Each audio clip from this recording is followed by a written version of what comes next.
నమ్మకండి నేను మీరు రావణ్ ఫర్ యూనే కొత్త హెయిర్ స్టైల్ అనమాట. నో కట్ నవంబర్ అని చెప్పి మంచిగా లాంగ్ హెయిర్ లాంగ్ బీడ్ పెంచుదామని చెప్పి గట్టిగా ట్రై చేశా. కాకపోతే ఇంట్లో తిడుతున్నారనమాట. అన్నం కూడా పెట్టడం బయటకు దుబ్బే అన్నారు. దానివల్ల ఈ విధంగా షార్ట్ అయితే చేసిన అనమాట. న్యూ ఇయర్ దాకా ఉంచుకుందాం అనుకున్నాను. న్యూ ఇయర్ దాకా కూడా ఉండట్లేదు అనమాట. ఎలా అనిపించింది నేను ఈ విధంగా ట్రై చేసినప్పుడు నా ఛానల్ రీచ్ పోద్దబ్బా, మీకు తెలుసో లేదో. మరి ఈసారి ఆ రీచ్ ఉంటుందా పోద్దా అనేటటువంటిది ఈ వీడియో తర్వాత మీకే అర్థమవుతుంది అనమాట. ఒకసారి వ్యూస్ లైక్ చెక్ చేయండి. మనం వీడియో పెడితే ఎగ్జాక్ట్లీ 30 minutesలో 3K వ్యూస్ ఖచ్చితంగా వస్తాయి. ఈసారి దీనికి వస్తే రావా అనేటటువంటి దాన్ని బట్టి మనమైతే డిసైడ్ అవ్వచ్చు.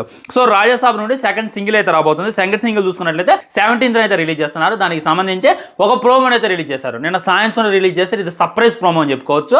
అంటే ఫస్ట్ సింగిల్ అయిపోయి ఎన్నో రోజులు కావట్లే. మరి ఈ గ్యాప్లోనే సెకండ్ సింగిల్ని ఎలా రిలీజ్ చేస్తున్నారు అనేటటువంటిది నేనైతే వెయిట్ చేశా. కానీ కట్ చేస్తే అసలు మామూలుగా లేదు. లైక్ రిలీజ్ అయింది, సాంగ్ ఎలా అనిపించింది, దాంట్లో విజువల్స్ ఎలా అనిపించాయి, ప్రభాస్ అన్న ఎలా అనిపించింది, నిధి ఎలా అనిపించింది అనేటటువంటిది డెప్త్ డీటెయిల్స్ మాట్లాడేటటువంటి ప్రయత్నం చేద్దాం. ముందు ఏంటంటే